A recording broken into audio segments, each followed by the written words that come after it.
কি হৈছে এইখন অসমত অসম আৰক্ষীৰ আকৌ অসম আৰক্ষীৰ বৰ্বৰ কাণ্ড এবাৰ এগৰাকী মহিলা আৰক্ষীৰ দাদাগিৰিৰ অভিযোগ আৰক্ষীৰ প্ৰহাৰত আহত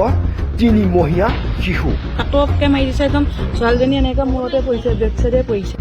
অসম আৰক্ষীৰ গুণ্ডাগিৰিৰ ঘটনাই বাৰুকৈয়ে চিন্তিত কৰিছে সৰ্বসাধাৰণ জনতাক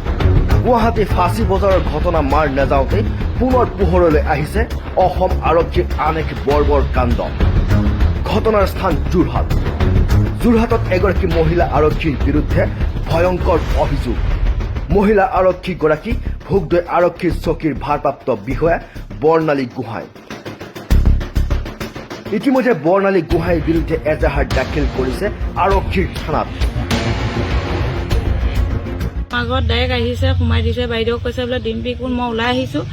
ছোৱালীজনীৰ সৈতে মাৰিছেহে ডাইৰেক্ট কথা নাই বতৰা নাই মোৰ কিবা ভুল হৈছে লৈ যাওক থানালৈ ব্যৱস্থা লগ গৈ ঘৰত আহি এনেকৈ কেলে মাৰিবহি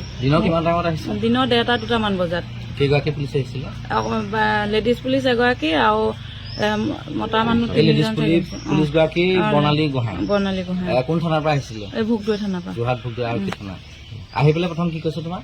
ডিম্পি কোন এইডোখৰ পৰাই চিঞৰি গৈছে তাৰপৰা মই ওলাই আহিছোঁ কেঁচুৱাজনী ডাইৰেক্ট মাৰিহে দিছে একদম কাটকে মাৰি দিছে একদম ছোৱালীজনী এনেকৈ মূৰতে পৰিছে বেক চাইডে পৰিছে মাতৃক প্ৰহাৰ কৰাৰ সময়তে কোলাত থকা শিশুটিৰ ওপৰত পৰে চৰ যাৰ ফলত মহিলা আৰক্ষী বৰ্ণালী গোহাঁই প্ৰহাৰত আহত হয় শিশুটি ইতিমধ্যে যোৰহাটৰ এইগৰাকী মহিলা আৰক্ষীৰ বিৰুদ্ধে এজাহাৰ দাখিল কৰিছে ভুক্তভোগী মহিলাগৰাকীয়ে এই এজাহাৰৰ ভিত্তিত বিভাগীয় কৰ্তৃপক্ষই কেনে ব্যৱস্থা গ্ৰহণ কৰিব সেয়া পৰৱৰ্তী সময়তহে হ'ব লক্ষণীয় news desk report Assam digital news.